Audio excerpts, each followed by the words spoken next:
இதை நான் பொண்ணுங்களுக்காக சொல்கிறேன். ஒரு பையன் அவனை பற்றியான நெகட்டிவான விஷயங்களையோ, அவன் பாஸ்ட் லைஃப்பையோ, அவன் லைஃப்பில் வாங்கின அடியை பற்றியோ உங்ககிட்ட சொல்கிறான்னா அவன் உங்களை முழுசாக நம்புறான்னு அர்த்தம். ஏன்னா பசங்க அவ்வளோ சீக்கிரமாக அவங்களோட நெகட்டிவ்ஸை பற்றி யார்கிட்டையும் சொல்லிட மாட்டாங்க. ஏன்னா அவனோட நெகட்டிவ்ஸோ அவனோட ஃபெயிலியர்ஸோ மற்றவங்களுக்கு தெரிஞ்சிருச்சுன்னா அவங்க அவங்கள வீக்காக பார்ப்பாங்கன்ட்டு அவங்க நம்புவாங்க. மென் எப்போவுமே ஸ்ட்ராங்காக இருக்கணும், அழுகக்கூடாது, ஒரு பொண்ணை அவன் தான் பார்த்துக்கணும், ஒரு ஃபேமிலி அவன் தான் லீட் பண்ணணும். இந்த மாதிரி நிறைய பொறுப்புகள் சொசைட்டி அவனுக்கு கொடுத்துருக்கு. அவனும் அதை எல்லாத்தையும் முழு மனசாக ஏற்றுக்கிட்டு தான் பண்ணுறான். அப்படி இருக்கும்போது அவன் லைஃப்பில் இருக்கிற சில கஷ்டம், சில ஃபெயிலியர்ஸ் அவ்வளோ சீக்கிரமாக யார்கிட்டையும் சொல்லவே மாட்டான். அதுவும் ஒரு பொண்ணுக்கிட்ட சொல்லவே மாட்டான்.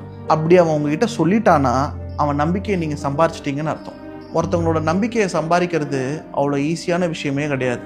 அப்படி ஒருத்தவங்களை நம்பிட்டானா அவன் வாழ்க்கை ஃபுல்லாக நீங்கள் வேணும்னு அவன் நினைக்கிறான். அவன் டிரான்ஸ்பரண்ட்டாக எல்லாத்தையும் உங்ககிட்ட சொல்கிறான்றதுக்காகவும் அவன் நெகட்டிவ் சைட்ஸ் உங்ககிட்ட காட்டுறான்றதுக்காகவும் அவன் வீக்கானவன் கிடையாது. அதெல்லாம் அவன் உங்ககிட்ட சொல்கிறதுனால அவனுக்கு ஒரு சின்ன சாட்டிஸ்ஃபேக்ஷன். அது மட்டும் இல்லாமல் உங்களை அவன் அந்த இடத்துல வச்சுருக்கான். அப்படிப்பட்டவனை நீங்கள் உங்கள் லைஃப்பில் பார்த்தீங்கன்னா அவனை மட்டும் மிஸ் பண்ணிடாதீங்க. உண்மையாவே நீ அந்த பையனை காதலிச்சிருந்தா அந்த பையன் கோவத்துக்கு பின்னாடி இருக்கிற பாசம் என்னன்றது உனக்கு தெரிஞ்சிருக்கல. உன்னை விட அழகா, உன்னை விட கலரா, உன்னோட வெல் செட்டில்டா அன்பு அரவணைச்சு கேர் பண்ணிக்கிற பொண்ணு இந்த உலகத்துல இல்லன்னு நினைக்கிறியா? நீ எவ்வளவு ஹர்ட் பண்ணாலும், எவ்வளவு கஷ்டம் கொடுத்தாலும், எவ்வளவுதான் காயம் கொடுத்தாலும் அந்த பையன் உன்னை சுத்தி வரானா உன்னை எவனும் இந்த உலகத்துல ஏமாத்திடக்கூடாது. பாய் ஃப்ரெண்ட், பெஸ்ட் ஃப்ரெண்ட்னு சொல்லி சுத்திக்கிட்டு உங்க லவ் மேட்டர் தெரிஞ்ச எல்லாரும் அட்வான்டேஜ் எடுத்துக்கிட்டு உன்னை ஈஸியா பிசிக்கல் ரிலேஷன்ஷிப்க்கு யூஸ் பண்ணிட்டு தூக்கி போயிட்டு போயிடக்கூடாது. என்னவள் எனக்கானவள், என்னோட காதலி யாருக்கிட்டையும் ஏமாந்துடக்கூடாதுன்ற ஒரே ஒரு காரணத்தினாலதான் புரிஞ்சுக்கும் அந்த பையன் கோவத்துக்கு பின்னாடி இருக்கிற பாசம் என்னன்றத.